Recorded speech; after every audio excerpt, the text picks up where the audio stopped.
let's go back to one of our top stories on this Monday morning. Now, Eskom says there will be no load shedding today. Last week, there were rolling blackouts for several days after some power generating units tripped.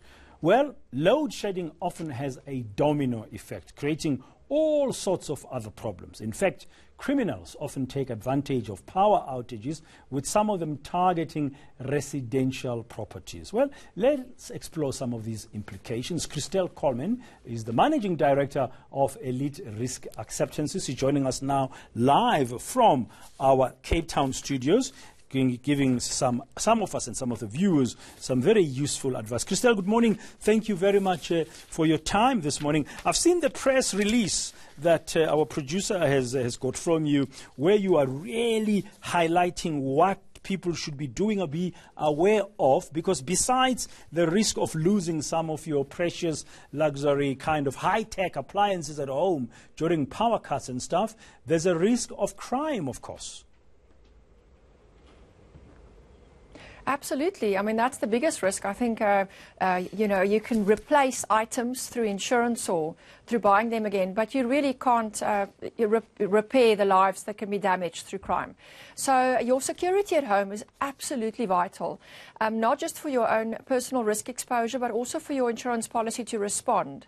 It's really important to remember that not all policies are created equal, so you have to check your policy to see if there's cover. And if I mean we have to make sure that the policy will respond, I'm talking about your backup batteries.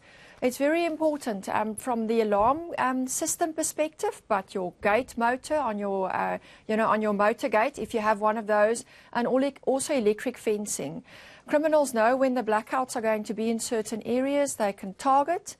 And if your backup battery doesn't kick in, you are hugely exposed to these unwanted people perhaps entering into your home. Yeah. Now, if you have to make sure that your batteries of your fence, or your electric fencing, or your gates are working, I'm sure you also have to test your home's alarm system.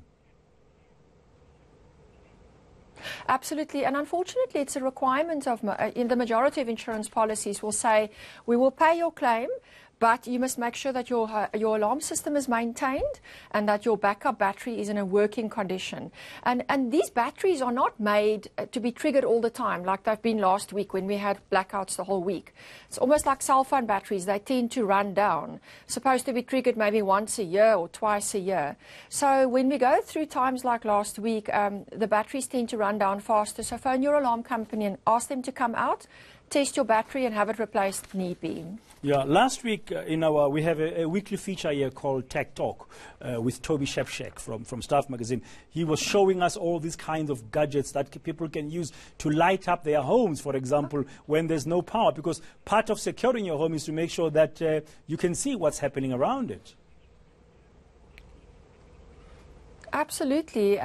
So it really is. And I think, that's the one aspect is the security, but there's nothing worse than having an insurance policy, paying your premiums, and then when you have a loss, you realize at the time of the loss you didn't comply with the requirements of the policy. Because first of all, people don't read policy documents, they don't read their schedules, so they don't know what is required of them. And people have got ostrich syndrome, they just put their head in the sand and they think everything will be okay. Then you have a claim and, there's no cover and there's great unhappiness. It's the worst time to try and sort this out when you've had the loss. Be proactive today. Check your battery, make sure that you've got your alarm system is working when there's blackouts in place. Okay, thank you very much. That's Christelle Colman of Elite Risk Acceptances, giving us some security tips as we try to deal with load shedding. Now let's